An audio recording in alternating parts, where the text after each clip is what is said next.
As events unfold all over the world, we're left pondering as to what life is really about. We have suddenly woken up to realize that all our pursuits and all the things we devoted our time and energy to are meaningless in the face of the uncertainty COVID-19 brings. Nobody knows what tomorrow holds, as even our rulers are confounded by this plague. Science has tried to dominate the discussion, but we can all see the confusion as they change their stories every day. Everything we have known to be true, we now question. What happened to all December 31st prophecies proclaiming 2020 as our year of upliftment, greatness, perfection, etc.? So many unanswered questions, but one thing we know to be true: God's love reigns supreme everywhere now, as we witness acts of kindness everywhere. This is true love, which is a key attribute of God. God showed his love to mankind by giving his only Son for the redemption of mankind. We love him because he first loved us. If a man say, "I love God," and hated his brother, he is a liar. For he that loveth not his brother, whom he hath seen, how can he love God, whom he hath not seen? Our life's experiences are many and varied, and certainly, like King Solomon, we now understand that our sole purpose here on earth is to fellowship with our Maker. Experience is a good teacher, but many times experience will charge you too much for tuition. There is a lesson we ought to learn from history, and that is that men don't learn from history. We want to give the flower of our lives to selfish pursuits, then we want to hand the stem to God. We want to burn the candle at both ends, and when it's all burnt out, we want to blow the smoke of a misspent life in the face of God.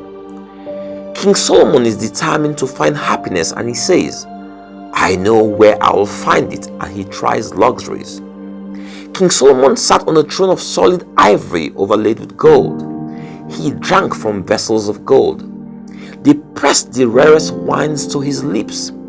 They enrobed him with the purest of purples and embroideries. They cheered him with the sweetest music in that land of harps. For him, royalty had no demeaning, wealth had no luxury, and gold had no glitter. All was his, but Solomon found out that money is no substitute for salvation. Solomon found out you can have plenty in your purse, but nothing in your person. Solomon found out you can be vogue on the outside and vague on the inside. Solomon found out you can breathe or live a long time without actually living. Money may buy material things, but it won't buy deep down satisfaction. Money may buy a house, but it cannot buy a home. Money may buy 4 years in college, but it cannot buy an education. Money may buy a wife, but it cannot buy love. That's why Jesus Christ said, "Lay not up for yourselves treasures upon earth, where moth and rust do it corrupt, and where thieves break through and steal. But lay up for yourselves treasures in heaven, where neither rot nor moth do it corrupt, and where thieves do not break through nor steal. For where your treasure is, there your heart is." Solomon moved on from luxuries, and he tried to acquire knowledge. Solomon found out that the hand of knowledge just can't dry away tears. Solomon found out that there are some doors that the master key of knowledge cannot unlock. Solomon found out that the mind just can't solve the problems of the heart. Solomon found out that you can have a full head and an empty heart. Knowledge may be power, but it is never peace. Solomon said, "And I gave my heart to know wisdom, and to know madness and folly. I perceived that this is also a vexation of the spirit." So Solomon moved on from learning to liquor. In his quest for the meaning and purpose of life, Solomon tried money, women, alcohol, knowledge, etc. His days were characterized by wine, women, and songs, for he had 700 wives and 300 concubines. Solomon left some remarkable nuggets of wisdom for us. so that we don't waste our life in endless and meaningless pursuits.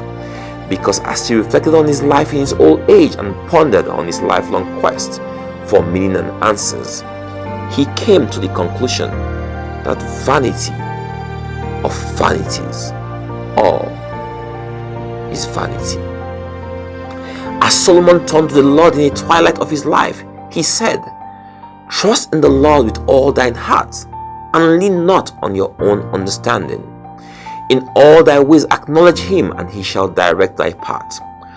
Whatever it is you're looking for out of life, you'll only find it in Jesus. If you desire life, you must not reject him. If you need light, you must not refuse him. If you crave for love, you must not neglect him. If you pursue joy, you must not omit him. If you want peace, you must not exclude him. If you demand truth, you must not ignore him. If you need power, you must not forsake him. If you long for rest, you must not turn away from him. Jesus said, "I am the way, the truth, and the life," and you can trust him because he was wounded for our transgressions, bruised for our iniquities. The chastisement for our peace was upon him, and with his stripes we are healed. God created us to serve and worship him, to be in constant relationship with him. Anything outside of that takes the human body, soul, and spirit outside of its default setting. What is your life about?